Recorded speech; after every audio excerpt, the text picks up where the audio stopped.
জয় হিন্দ নমস্কাৰ সকলোকে ৱেলকাম আছে আপোনাৰ চেনেল ডিফেন্স ষ্টাডি কৰ্ণাৰলৈ চ' অলপ আগত মই যোনটো ভিডিঅ' আপলোড কৰিছিলোঁ তাত এনালাইচিছ অলপ ৰং হৈছে আমি যোনখিনি আপোনাৰ ডাটা পাইছিলোঁ আপুনি যোনখিনি আমাক কমেণ্ট কৰিছিলে সেইখিনি ভিত্তি কৰি পেলাই আমি ভিডিঅ'টো বনাইছিলোঁ কাট অফ ভিডিঅ' কিন্তু বহুতখিনি ল'ৰা ছোৱালীয়ে বেছি নম্বৰ আমাক কমেণ্ট কৰিলে সেইকাৰণে আমি যোনটো এনালাইচিছ কৰিলোঁ সেইটো বহুত বেছি ওলাইছে আৰু এতিয়া যোনখিনি আপোনাৰ কমেণ্ট আহিছে সেইখিনি কমেণ্ট চাই পেলাই মই গম পাইছোঁ যে কাট অফ ভিডিঅ'টোত কাট অফখিনি ক'ৰবাত 10 নম্বৰ বেছি ক'ৰবাত 15 নম্বৰ বেছি ক'ৰবাত 6 নম্বৰ বেছি এনেকৈ বেছি কাট অফ ওলাইছে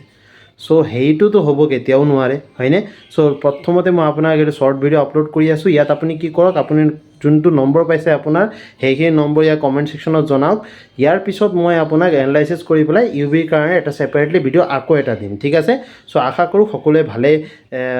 যোনটো আপোনাৰ সঁচা নম্বৰ সেইটো কমেণ্ট কৰিব যিহেতু আমি এটা ৰিয়েল কাট অফটো ওলাব পাৰিম ঠিক আছে বাকী আশা কৰোঁ সকলোৱে ভিডিঅ'টো চাই পেলাই ভাল লাগিলে লাইক কৰিব চেনেলটো ছাবস্ক্ৰাইব কৰি থ'ব আৰু কমেণ্টটো নিশ্চয় কৰিব জয় হিন্দ জয় ভাৰত